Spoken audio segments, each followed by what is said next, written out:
Welcome, welcome, everybody. Welcome to my Houston family. I am so proud to be here back in Houston with my mama T and my sister. Welcome to this day, this remarkable, this joyous day. A date, a day, a time, a moment with weight and meaning for our country, for our people, and for the world. A moment, Houston, where we grab back the pen from those who are trying to write an American story of division and hatred. A moment when we grab back the pen from those who are trying to write an American story of misogyny and racism.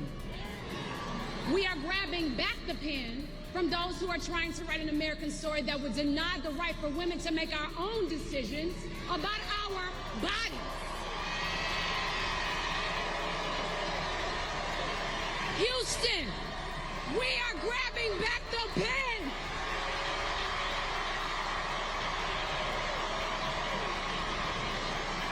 We are grabbing back the pen, that pen, to forge a new path with Kamala Harris and Tim Walz. We are grabbing back the pen to write a new American story, a story of community, of equality, strength, of kindness, and of hope. When I was a little girl and I pledged allegiance to the United States of America, that meant something to me. That flag meant something to me. And today, that means grabbing that pen and casting my vote, as I already did 2 days ago, for Kamala Harris and Tim Walz.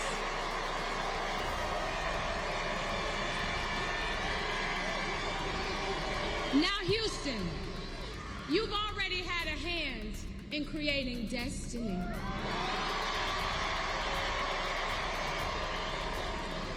So do what you do and do this thing again.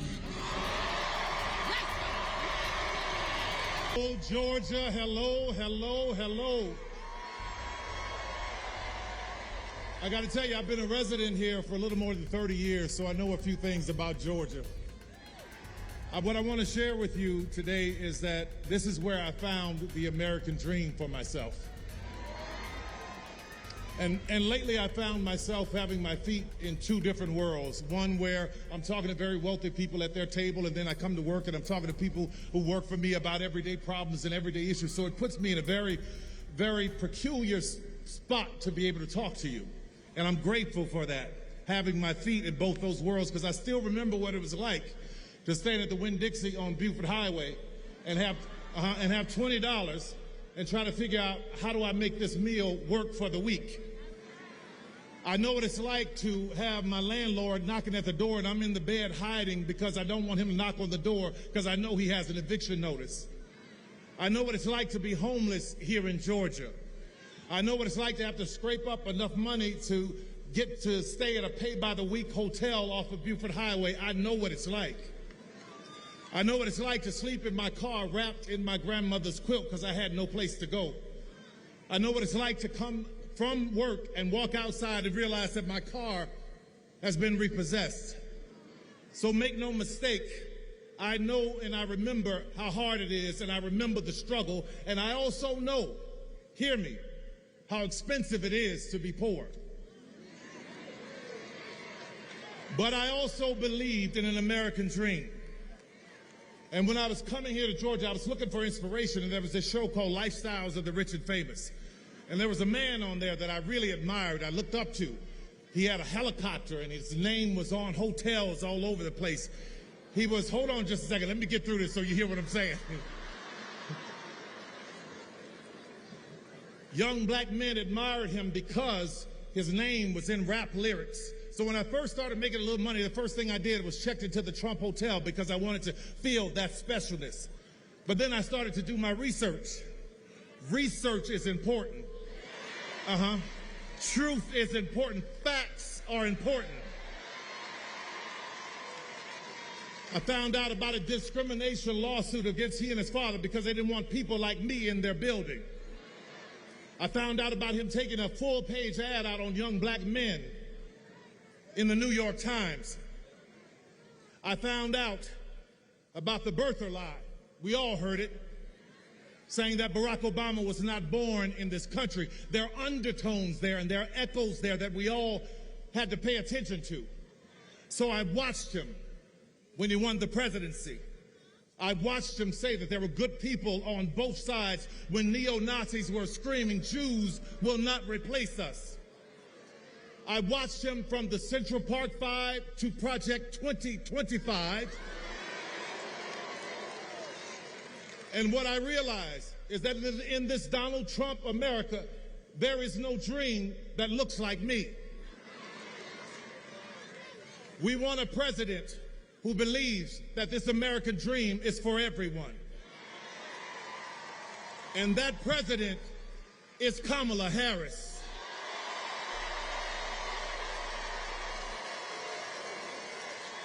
We want a president that understands, like I did in Georgia when I came here, I didn't have anything, but I had a dream. So I worked, and against all odds, I worked my way to where I am now. It was here in Georgia. See, in Georgia, you know what we do? We don't sit around and complaining. We go to work. It was here where I became a studio owner. My first studio was on Cross Street. Now that is Cross Street Market. And then I bought another studio, which was on Greenbrier, right near Greenbrier Mall on Continental Colony Parkway. And it was there that Barack Obama came in 2012 to do a fundraiser. And he was getting ready to leave, and he said, "Come ride with me. We're going to my house for a fundraiser." And I'm like, "Wait, you want me to ride with you and the Beast?" So I get in the car, and traffic is stopped, and we're riding, and he's talking to me. And for those of you who are old enough to remember Charlie Brown, all I heard was wah, wah, wah, wah, wah, wah. I finally said, "I'm sorry, Mr. President, but I haven't heard a word you've said, because I'm in awe of this country. What a great country that you could become president of the United States." And he turned to me quick as a flash and he said, "Yes, but what a great country that you could become Tyler Perry." From that moment, I went and I bought a bigger studio. I bought Fort McPherson Army Base. Right now, where we hire thousands of people are coming through that doors. And I don't care what was stacked up against me. I don't care. I didn't pay attention to that. What I paid attention to was, how do I help somebody? I broke through that door, laid it down on its side, and let it become a ramp so that somebody else can get higher too. You want to hear something about an American dream? Fort McPherson was once a Confederate Army base, where there were Confederate soldiers trying to plot and plan on how to keep 3.9 million Negroes enslaved.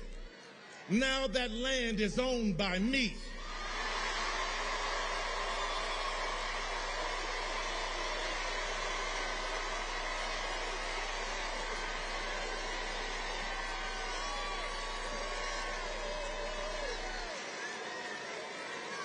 Let's talk about an American dream. It's seniors working so hard and working hard and seniors working hard. And what I realized when I bought it, that seniors around, their taxes were going through the roof. So what I did was, I was like, no, you're not going to come here and take these seniors' houses. I paid everybody's taxes off for years so that they can keep their houses. When an 85-year-old woman in Coweta County lost her house to a fire and wanted a place for all her grandkids, I rebuilt that house for her.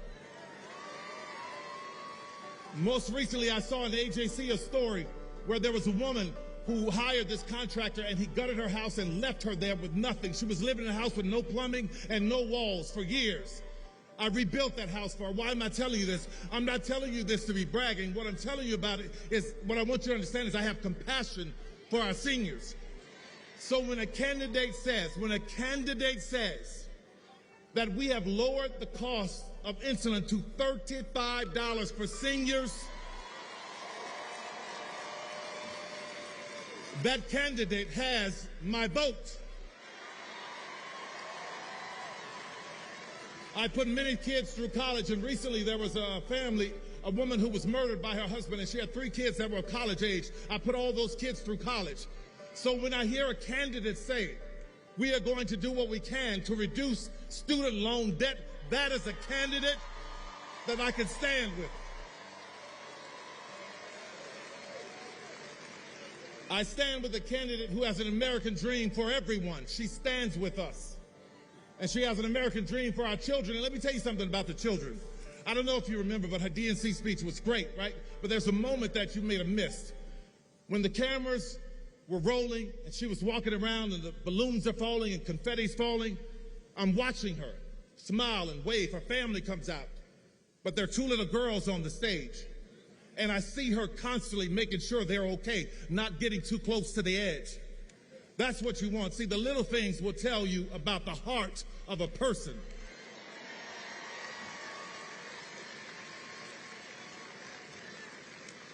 In that speech, she talked about how we have more in common than what separates us. So, Georgia, I want to put that to the test. I didn't have a father who gave me millions of dollars to start a business. Did you? Didn't think so. My mother didn't have some great legacy, but she taught me how to pray my way through a situation. It sounds like we have that in common. I'm the kind of American that believes in a secure border, but at the same time believes that if anyone is coming seeking legal asylum, our arms should be open to them. I'm the kind of American that believes that if you are running for office, you shouldn't sink and tank a bipartisan bill to help the border so that you could use it for your own glory.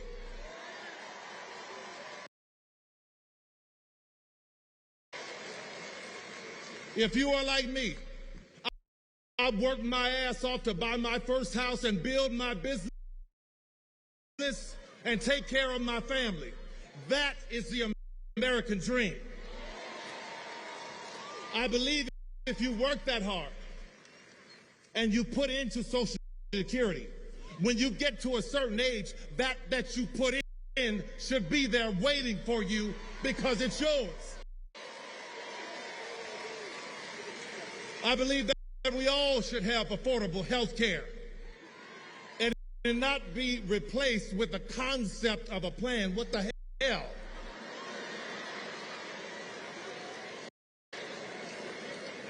I'm the kind of American that believes that no matter what your party, we ought to be able to sit down and have civil conversation so that we can work toward a solution the same as I do with our Governor, Brian Kemp. I'm the kind of man that believes, I'm the kind of man that believes that the government nor a man should be telling a woman what she can and cannot do with her body.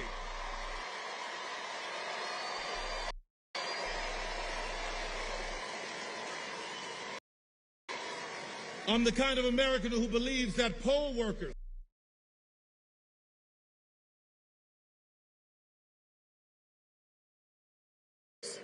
should do their civic duty without being harassed and threatened like Ruby Freeman and Shay Moss in Fulton County. And I am not the kind of American that glories in, enjoys, laughs at, or celebrates an 80-year-old man being hit with a hammer because his wife is in politics and you don't agree with her. And two things can be true at once. I am not the kind of man that glory in, celebrates, enjoy, or laughs at a 78-year-old former president almost meeting his death at an assassin's bullet in Butler's, Pennsylvania. It's not right. It's about decency, America. I am the kind of American that believes if you lose an election, that you honor the constitutional, peaceful transfer of power.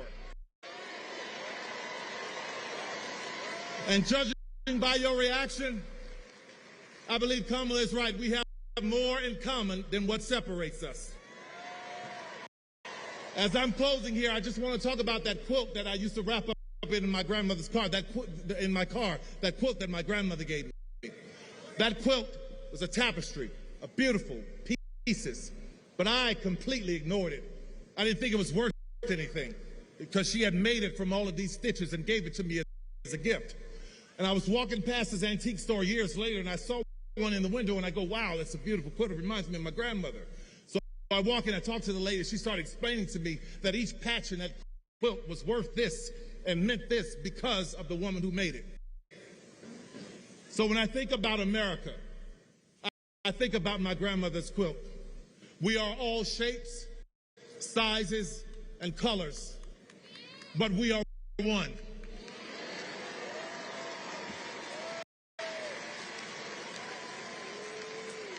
And it was so important for me to stand with a candidate who understands that we as America, we are a quilt.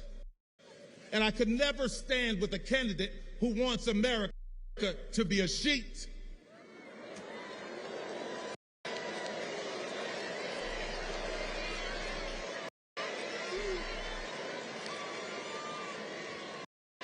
So today, I voted for Kamala Harris.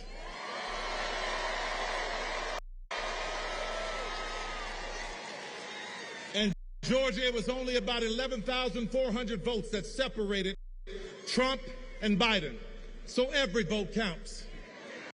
So I stand here, full-throated, with my full chest, begging you, imploring you, let's get out and make Kamala Harris the 47th president